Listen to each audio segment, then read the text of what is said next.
Persoalan etika dan kepatutan sepertinya semakin jauh dari perilaku sebagian elit di negeri ini. Bayangkan, Komisi Pemilihan Umum atau KPU belum menetapkan secara resmi siapa presiden dan calon presiden terpilih tahun ini. Namun kabinet yang dipimpin Presiden Joko Widodo sudah membahas program makan siang gratis yang digembar-gemborkan pasangan calon Prabowo Subianto dan Gibran Rakabuming Raka selama kampanye pemilu pada rapat yang digelar di Istana Negara. Tidak bisakah bersabar sedikit untuk menunggu hasil resmi pemilu dari KPU? Sudah dianggarkan dulu, baru makan ya? Baru makan. Bukan makan dulu, dicarikan budgetnya, bukan begitu? Nggak bisa seenaknya. Oke. Kan bahas soal makan siang gratis itu, Bang Elman. Susu gratis. Susu juga gratis? Ada program Pak Prabowo Gibran untuk 2024, Iya. 2029 kan? Iya. Jadi ini program dia ini. Iya, betul. Prabowo Gibran kan? Kalau ditetapkan KPU sebagai presiden. Kalau ditetapkan nanti 20 nanti kan? Tapi kan kita asumsikan saja sudah. Udah. Ini bukan program atau janji kampanyenya Jokowi Pak Maruf. Iya, Maruf Amin. Maruf Amin kan gitu kan. Jadi ini soal. Jadi lompat nih. Yang mestinya Pak Jokowi Maruf Amin ini fokus untuk menunaikan janjinya kepada rakyat. Apa yang mereka pernah janjikan? Katakanlah misalnya soal pangan, soal ini dan lain. Sekarang juga soal apa tuh? Harga beras naik kan? Mestinya fokus itu. Tapi ini lompat untuk membahas program dari Prabowo Gibran untuk tahun depan. Katanya untuk harmonisasi, Bang, supaya nanti ketika ada pergantian pemerintahan, kalau benar nanti Prabowo Gibran yang jadi presiden berikut tidak jeglek begitu loh, mulus saja, katanya begitu, Bang. Ya itu kan tidak lazim lah. Tidak lazim. Jadi sehingga jangan salahkan kalau banyak pihak nanti yang menilai, ini 3 periode dong. Ini maaf ya. Oh, bisa begitu ya. Ya kan. Ini 3 periode dong nih. Iya. Artinya apapun namanya kan, kalau dia mau mengakomodir, kenapa hanya programnya Prabowo Gibran? Kenapa dari kedua paslonnya nggak di Anies Mohaimin tidak, Ganjar Mahfud tidak? Apakah program yang kedua paslonnya tidak ada yang baik? Kan itu soal. Jadi mestinya ini tidak dibahas. Mungkin karena ketika dulu mungkin ya, ini mungkin, Bang. Mungkin ini udah kebelet. Iya, ketika bermain sepak bola itu suka mendahului pemain belakang lawan, jadi akhirnya disemprit offside begitu.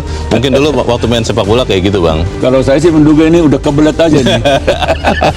Kita publik mendukung hak angket. Nah, ini tadi malam saya ada perbincangan, Bang, dan dari pendukung 02 mengatakan bahwa ini kalau angket berjalan itu artinya sama nanti menggagalkan pemilu. Itu bagaimana tuh, Bang? Iya, sebetulnya jangan dulu berpretensi menggagalkan pemilu.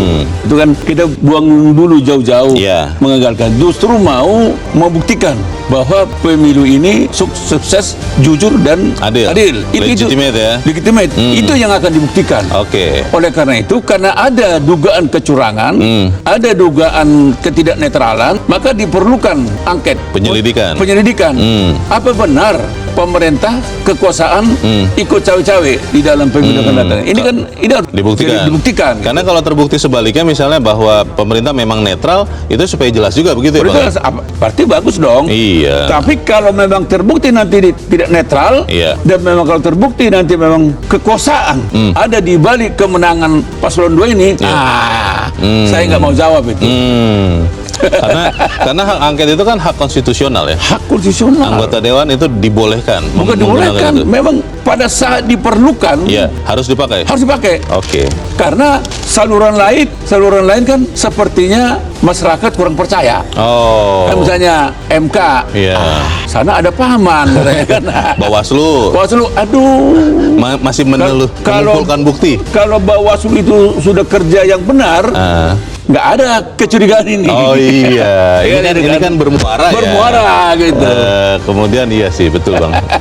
Kalau logika masih boleh dipakai. Memang persoalannya logika sudah nggak dipakai lagi, apalagi moral kan. Itu gitu dia. Kan? Logika yang anti logika ini masih terkait dengan pemilu 2024. Data IT KPU bikin publik ragu. Nah, ini kan kita masih tahu, Bang, sampai sekarang si rekap itu masih belum jelas. Lalu juga akhirnya beberapa teman mengatakan kalau si rekapnya begitu, betul sih menginputnya beda ya dengan data real count. Tapi jangan-jangan real countnya pun ada error juga tuh. Bagaimana, Bang? Ya, memang kan orang kan sekarang bertanya-tanya kan KPU kan bilang yang menentukan bukan Sirekap, yang menentukan real count katanya. Real count yang sedang dikumpulkan dari semua daerah ke KPU. Lah kalau itu ngapain ada Sirekap? Untuk apa Sirekap ini sebetulnya? Oke. Ini kan tanda tanya besar kan. Iya. Kalau memang ini tidak bisa diandalkan, ya untuk apa? Jangan diadakan. Jangan diadakan dong. Biayanya besar. Biayanya itu. besar. Iya. Nah sekarang kan orang kan nggak percaya ini, nggak percaya Sirekap ini. Karena masyarakat juga tidak percaya sama Sirekap, masyarakat juga meragukan apakah real account ini nanti bisa dipercaya. Ini kan soal besar. Iya sih. Nah, Jangan ya Bang. inilah yang harus dijawab oleh KPU. Maka mestinya segera lakukan audit. Oke. Supaya ada pegangan buat masyarakat. Yang mengaudit Kominfo juga Bang? Ya enggak lah. Yang audit independen. Oke. Jangan Kominfo. Jangan terkait dengan para pihak. Jangan terkait dengan para pihak. Harus audit independen. Oke. Mungkin saya dan Leo juga bisa mengaudit ini. Bisa lah Bang. Kita dua punya kemampuan. Bisa. Jadi jangan dianggap kita juga tolol. Baik, kita tunggu nanti KPU membuka diri ya, supaya kemudian legitimasi hasil pemilu ini bisa benar-benar kita pegang. Tidak elok bahas makan siang gratis dengan anggaran yang ternyata besar ya, 450-460 triliun dibandingkan misalnya tadi dikatakan anggaran pertahanan, anggaran yang lain. Akhirnya skala prioritas itu akhirnya jadi dibalik Bang. Bukan derajat kepentingan dulu yang dipikirkan baru disusun, tapi karena keburu sudah janji, walaupun mungkin tidak sepenting anggaran yang lain, itu dulu yang dinaikkan. Apa ke depan nanti negara ini akan seperti itu terus Bang? Itu yang menjadi pertanyaan publik ya. Seberapa gentingnya ini? Ini soal kegentingan kan? Prioritas ya? Prioritas. Mana lebih genting untuk mengantisipasi makan siang gratis atau mengatasi kenaikan harga beras? Beras lah harusnya. Mengatasi kenaikan harga telur dan kebutuhan pokok lainnya gitu. Harusnya mana itu lebih dulu. genting? Harusnya itu dulu. Ini yang sekarang dipertanyakan orang kepada Pak Jokowi.